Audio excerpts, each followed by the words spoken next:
60 বছর বয়সে পা রাখলেন বলিউডের পারফেকশনিস্ট আমির খান। অভিনয় কিংবা সিনেমার নির্মাণে নিখুঁতভাবে দর্শকদের মন কেড়েছেন বহু বছর। কিন্তু ব্যক্তিগত জীবনে কি নিখুঁত থাকতে পেরেছেন? সম্প্রতি আমিরকে ঘিরে আবারও আলোচনা।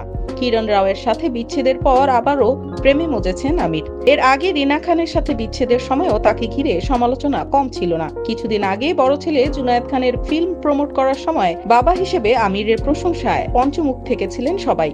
তবে এই বলিউড সুপারস্টারের নিজের জীবনেও আছে এক অন্ধকার অধ্যায়। আমির খান যখন সত্যমেব জয়তের মতো অনুষ্ঠানের উপস্থাপক হিসেবে সমাজের অন্ধকারের গল্প বলেছেন, তখন বারবারই আলোচনা আর সমালোচনা হয়েছে তাকে নিয়ে। তবে এই বলিউড সুপারস্টারের নিজের জীবনের গোপন অধ্যায় নিয়েও কম আলোচনা হয়নি। প্রায় এক দশক আগে নিজের সন্তানকে অস্বীকার করার অভিযোগ ওঠে আমির খানের বিরুদ্ধে। যুক্তরাজ্যের সাংবাদিক জেসিকা হাইন্স আর আমির খানের ভালোবাসার ফসল এক পুত্র সন্তান, যাকে কখনোই আমির খান নিজের বলে স্বীকার করেননি।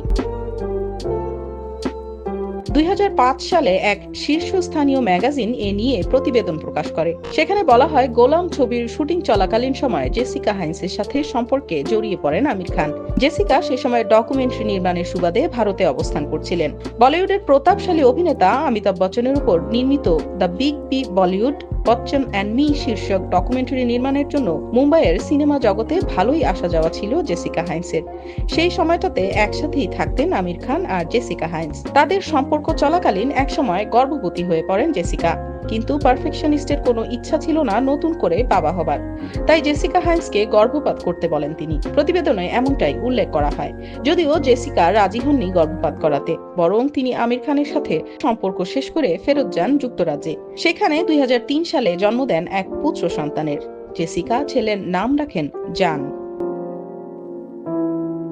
2005 সালে এই প্রতিবেদন প্রকাশের পর জেসিকা ওই প্রতিবেদকের বিরুদ্ধে ব্যক্তিগত বিষয়ে হস্তক্ষেপের অভিযোগ করেন। যদিও পরে আবার জেসিকাই বলেছেন, আমির যদি অস্বীকার করতে চান বা ডিএনএ পরীক্ষা করাতে চান, তাহলে তিনি যে কোনো কিছু করতে পারেন। যদিও এত বড় অভিযোগের বিষয়ে একবারও মুখ খুলেননি আমির খান। এরপর 2007 সালে জেসিকা যুক্তরাজ্যের এক ব্যবসায়ীকে বিয়ে করেন। পরে টাইমস অফ ইন্ডিয়ায় দেয়া এক সাক্ষাৎকারে জেসিকা জানান, সন্তান জান তার স্বামী উইলিয়ামের মধ্যেই বাবাকে খুঁজে পেয়েছে। উইলিয়ামও জানকে নিজের সন্তানের মতোই ভালোবাসেন। 2012 সালে এই বিষয়ে যুক্তরাজ্যের ভগ ম্যাগাজিনেও ফটো ফিচার প্রকাশ হয় জেসিকা হাইন্সের ছবি সহ। তবে আবার কেন আমিরের লাভ চাইল্ড নিয়ে সরগরম বলিউড পাড়া, সেটা এখনো পরিষ্কার নয়।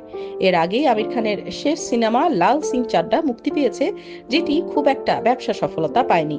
এই সিনেমাতেই তাকে শেষবারের মতো নায়ক হিসেবে দেখা যাবে বলেও বলেছিলেন আমির। তবে আমিরের নতুন প্রেমের গল্পে পেছনে ফেলে আসা ভালোবাসার কাহিনীও উঠে আসছে বলেই ধারণা বলিউড প্রেমীদের।